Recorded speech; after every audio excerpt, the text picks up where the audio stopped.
Well, we are right on the hour. It's 2 o'clock Central Standard Time. I hope everyone's having a fantastic day. I'm Trinity Korth, Solutions Advisor for the Center for Professional Executive Development. I'd like to welcome you all to today's webinar, Leadership Styles, Flexing with Confidence, brought to you by the Wisconsin School of Business Center for Professional Executive Development. As a quick reminder, if you do have any questions you'd like to ask during today's webinar, we ask that you submit those in the Q&A or the chat box. We'll post submitted questions during our Q&A time at the end of our discussions today.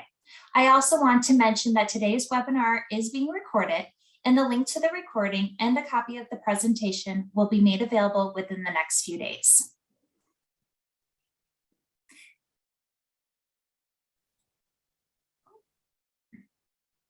Today's webinar is sponsored by the Center for Professional Executive Development. CPED offers online and in-person programs and certificates that will give you the modern, relevant skills needed to advance your career.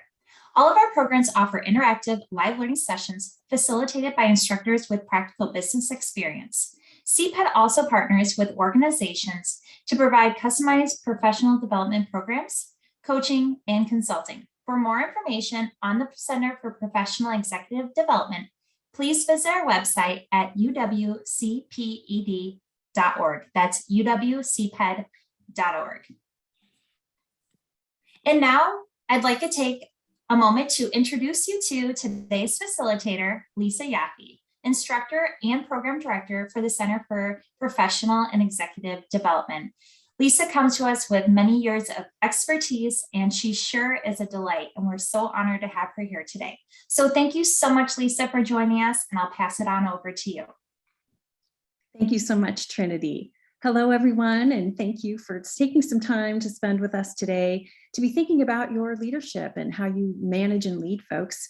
And that's what we do. We spend a lot of time in the management and leadership space, helping people to reflect on how they're doing, what they might be able to do better, how they can grow. So as you can see here, I have responsibilities with the Wisconsin School of Business Center for Professional and Executive Development, as well as the Graduate School of Banking.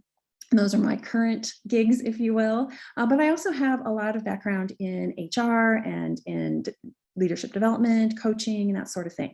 So I'm drawing from that. But also, since we have a limited time, we're going to be focusing on some work from Daniel Goleman and really targeting some content around how do you flex the situation.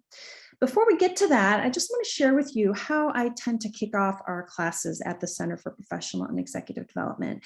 I want to make sure that when we're talking about leadership, how we think about it and how you think about it, make sure we're thinking about it in similar ways from a philosophical perspective. So these are some quotes that capture that. Leadership and learning are indispensable to each other. So what we find when we look at research is that leaders are interested in learning. They see their whole approach to work and life as a journey of learning. And so that is something that we really build into all of our management and leadership courses, is how do you proactively think about your growth and learning. We also want to talk about management as managers. When people are in that management mode, they're asserting drive and control in order to get things done. And management is very, very valuable. Every organization needs to do management and do it well. And we invest a lot in helping people when they're in that function. When we're talking about leadership, however, we're talking about when people pause in order to help create that future, to make choices, to help us to align with strategy, or to develop others, or to align at the moment with the purpose or the mission, vision, values of the organization. Also, when we talk about leadership, we're talking about everyone, really, because how we are showing up and how we're thinking and asking questions and paying attention to what's going on around us, all of that is leadership. So leadership in our mind is not tied to a particular level of the organization or position. And whether you have people who report to you as a project manager or a people manager or not, we are talking to everyone in their leadership capacity. And lastly, you may know Brene Brown. She's done some great work in authenticity and being vulnerable. And she really helps us remember that what we know matters. And I work with many managers and leaders who lean into their knowledge and technical expertise, but it's the who they are and how they're trying to make the most out of that moment and develop themselves, role model that, and invest that in others. That's really what matters more. So here's what we're going to do in the short time we have today. We're going to talk about what research tells us about different leadership styles, which ones are more effective in which circumstances, and give you a moment to reflect on you as a leader. What might you be over or underutilizing when it comes to these various styles? And as I mentioned before, we are leaning in heavily into the work by Daniel Goleman here. And the article that we use for this is called Leadership That Gets Results. Daniel Goleman is really a guru, grandfather here in the space of emotional intelligence or emotional quotient. And he's done a lot of research to help us understand it better.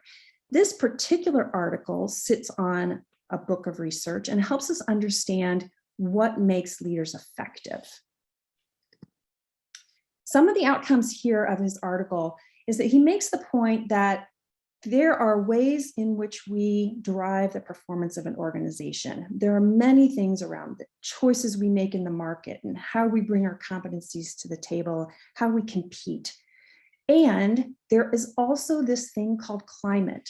And Goleman found that climate is influenced by leadership style. So how is our style as leaders impacting the organization?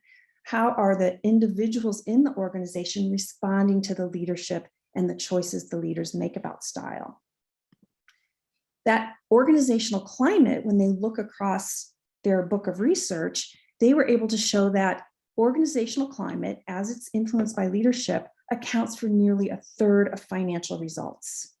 So when leaders or managers might be thinking about things as the soft stuff, it really isn't the soft stuff. It is about how are we shaping the climate through our choices about style, through the way that we approach different situations.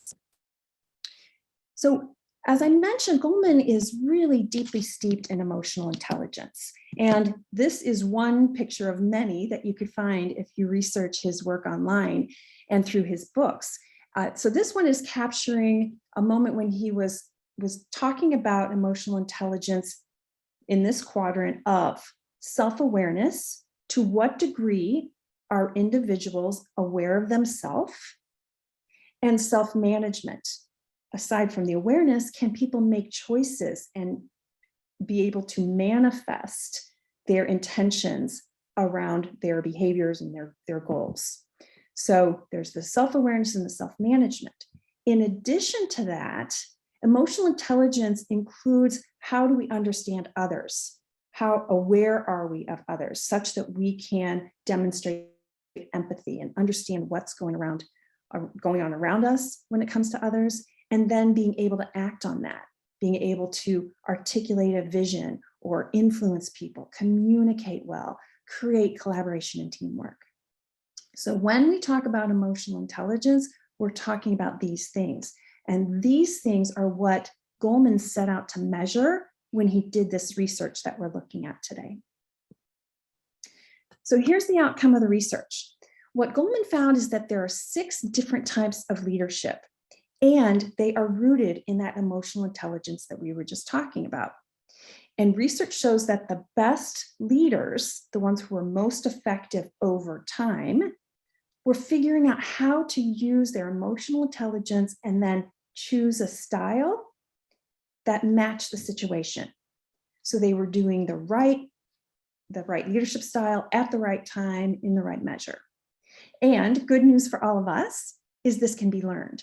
And that's why we're talking about this today, is because when we're in the classroom and working with people, this turns out to be one of the most practical and useful things that they can take back to the office and start using right away. So what we're aiming here is to understand that the best leaders don't just know one style of leadership, they're skilled at several. The research says at least 4 of the 6. And they're able to flex between them as the situations change. So let's talk about what these 6 are. The first one that Goleman talks about is coercive. Now that sounds like a strong, domineering word, but really the style and what the research is showing us is that there are times when we do need to be directive and requiring and even top down, but only in certain situations. So taking this do what I say approach really is the most effective in something like an emergency, an urgent situation when someone needs to make the call, or maybe when there needs to be very quick, sudden change in an organization. There are times when this is the one that's going to be the most effective. However, the research also shows us that when it's used as a regular part of a leader's style, then that style starts to have a negative impact on climate. If it's overused, it inhibits the organization from being responsive. People are not as motivated. It's not empowering. However, there are times when that's the best one. The next one is what Goleman called authoritative. And you'll see here that I'm calling it visionary because he captured it as a come with me. So this visionary, authoritative style that Goleman talked about, this is one where an individual helps people understand the future. Here's where we're going. Here's what it will look like, feel like. Here's our path to getting there. And there are times when this one is the best one, when people need to know what's happening, when we're moving from a current state situation to a new situation. That change requires people to understand what's ahead. It can be tricky when a team of experts are like, don't buy it. So there can be challenges with that. However, this is one where if an individual is leaning into helping people understand where we're going, and they provide a plan for it, that can be really effective and have a positive impact on climate. As a coach, this is the one that I find leaders most often underutilize. They get caught in the moment, the pressures of the current environment, and they miss the opportunity to step back and say, here's where we're going. Here's what it's going to look like. Come with me. So the next one, affiliative. This is all about people come first. We love our people, or maybe even we're a family. And this affiliative approach is really valuable. It's valuable for creating harmony, for setting a positive sense of morale, for telling people that we care about our people and mean it. And this is one where it's going to be more and more important as we fight to attract and retain people, to really develop our talent, is to make good on this people come first style of leadership. That said, if we're always talking about we love our people and we're a family, that can make the messages about performance and poor performance really weaken. So I would always advise when you're using this one to complement it with good performance management. If you are really clear about what's expected and you're giving good feedback, then you can get the benefits of both the affiliative style and the expectation setting and good performance management that all organizations need.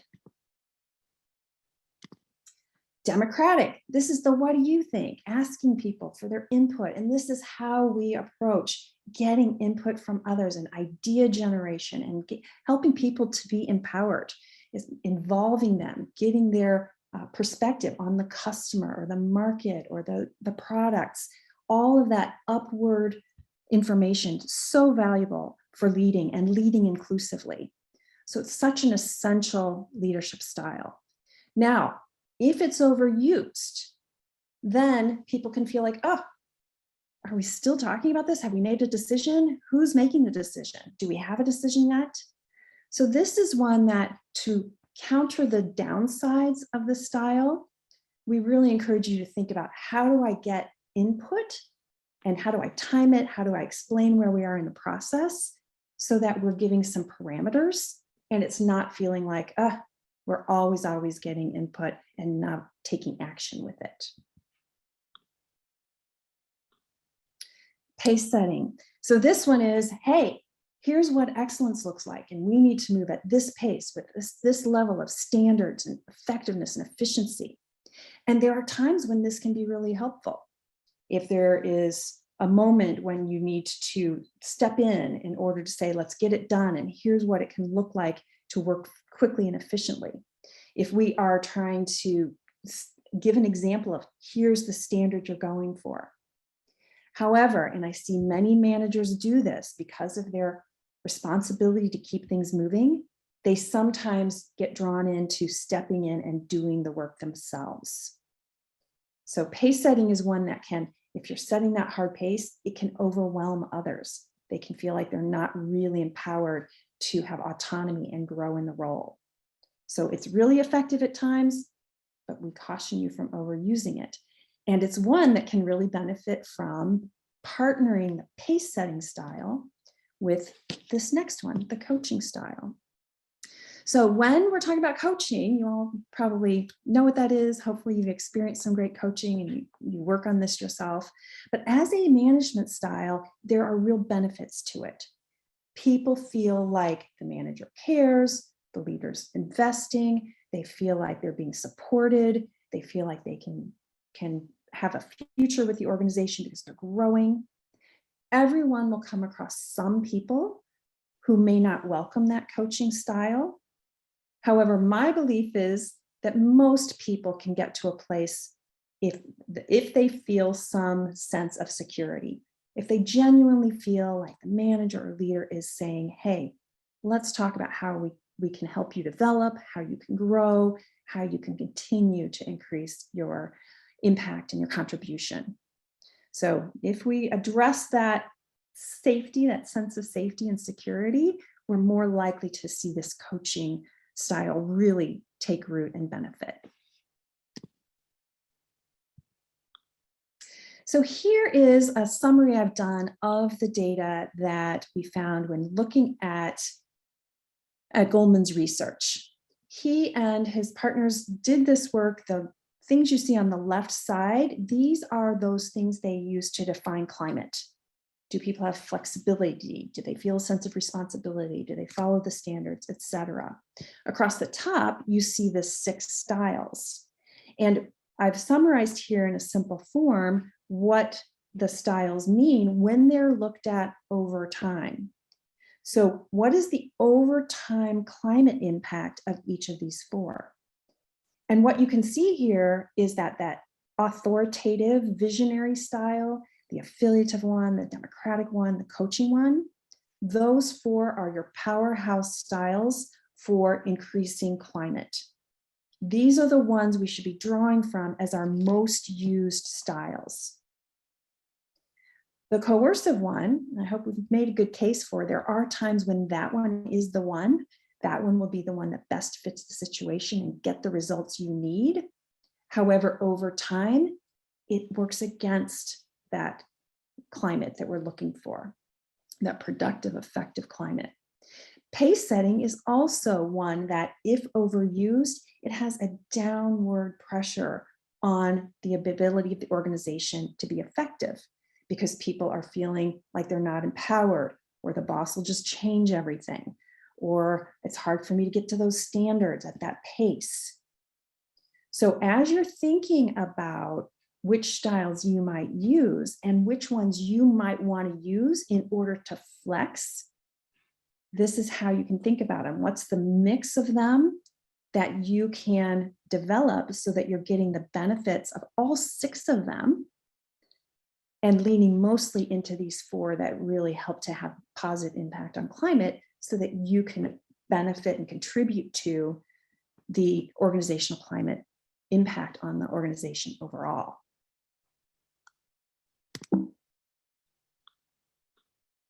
So this is your moment for reflection.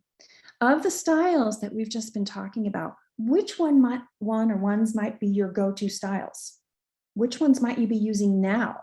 Maybe they're helping you get to the results you're looking for. Maybe they're not helping you as much as you'd like to see. So we encourage you to think about which of these could improve your effectiveness if you're doing less of them. On the other hand, which of these are ones that you don't have in your current skill set or your current toolkit, either because you haven't seen the circumstances where they might be useful or they just aren't comfortable to you yet? To be a more effective leader, this research says you can benefit by using more of these, really developing all 6 of them and using at least 4 of them on a regular basis so that you can meet each situation with a management style that will be effective. So these are the 6 of them, and I encourage each of you to reflect on which ones are those go-to, maybe overusing styles that you can say, I want to do less of that, in favor of which ones do you want to do more of. So as you can imagine, this is a really helpful tool for us as managers and leaders, that in just a short amount of time, we're able to reflect on what this research is telling us and how it can help us round out our ability to meet the moment more confidently. So at this moment, I'm going to turn it over to the team for any questions. Hi, everyone. Thank you so much for listening in. If you do have any questions, please put them in the Q&A or the chat box, which that should be at the bottom of your screen, and we will be glad to answer them. I had one come in and it says, it sounds like you're suggesting we flex to the situation. How about for individuals? You mean flexing to the individuals? To what degree do we need to flex to the individuals? Yes. Yes. Thank you, Trinity. That's a great question from whoever asked that. We spend quite a bit of time as we approach management and leadership, helping leaders think about how they can be more aware. It's part of that emotional intelligence, right? Awareness of others, figuring out how to approach them. And we do some great work, especially in we affectionately call it our manager boot camp. We talk quite a bit about how do we assess where an individual's needs are and flex to that. Kenneth Blanchard has done some great work in this space too, that we highly recommend, of meeting the people where they are in terms of their knowledge and their development. And that's all also really valuable in addition to the styles that we were just talking about.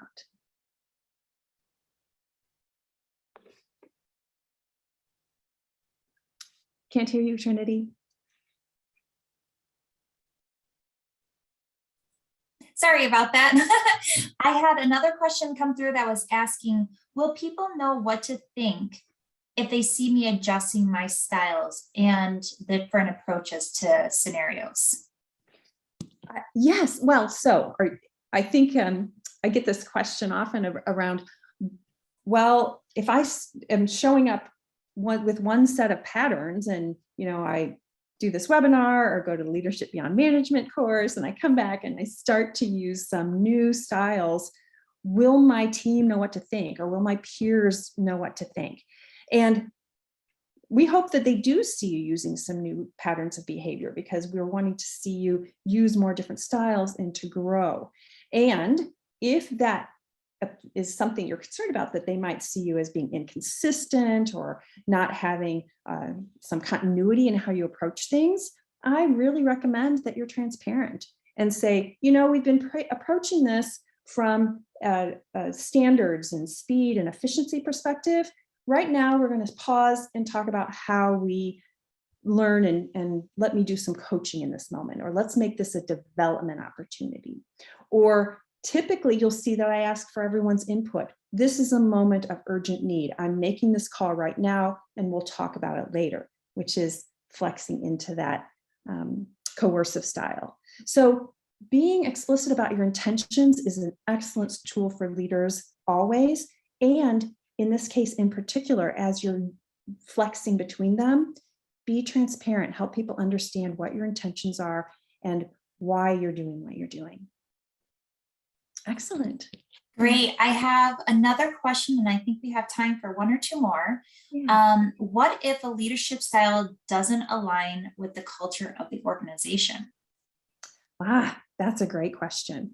And probably one that we would have an awesome conversation about if we had some more time. So, when we are thinking about our organizations, we always want to be acting consistent with the organization's mission and values, and we want to reflect that for sure.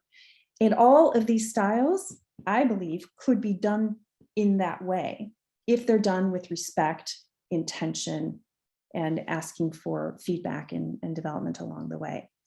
So that said, sometimes we may be in an organization that is really heavily using some of these styles across managers, and it's become a part of the culture and the expectations of how we act. This is part of leadership, is recognizing that there are times when you can and should be a role model for new ways of behaving if it is effective for the organization, and if you're able to do so consistent with your organization's values. Thank you for that, Lisa. And we have time for one more. Any suggestions on red flags to be aware of that would indicate we've chosen the wrong style other than the lagging indicators of results? That is a good question. I would say that the lagging indicators of results, or a pattern of results not meeting what is expected, is a great indicator and a good place to question, maybe this is a place for style. And there might be times when you get resistance. The opportunity there is to surface that resistance and understand where it's coming from, so that you can then be clearer and talk with people about how the style is working and why you've chosen it, or why it's important in this moment. But other than that, it's going to vary much by situation. Thank you. Okay. One last one, because I think it's a good one. And then which approach is the best to apply working with people with years and years of work experiences and very reluctant to adapt to change?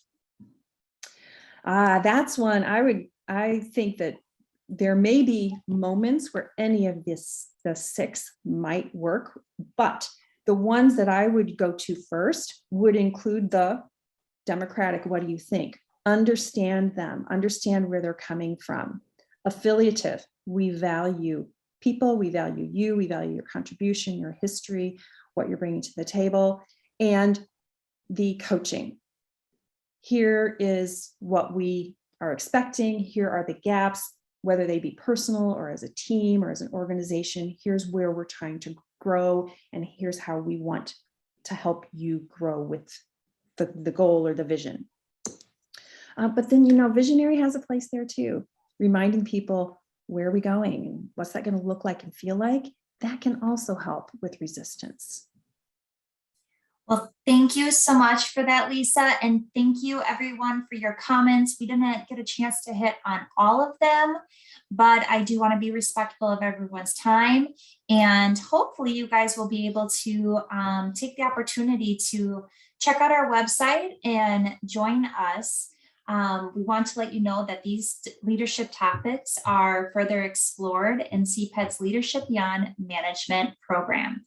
This program will embark on self-reflecting journeys to give you a 360-degree view of your leadership strengths and development that is needed, as well as strategies to positively impact individuals and teams. We'd love to see you at our next section, which will be held October 17th through the 21st. Thank you so much, everyone, for attending today's webinar, and make it a great day.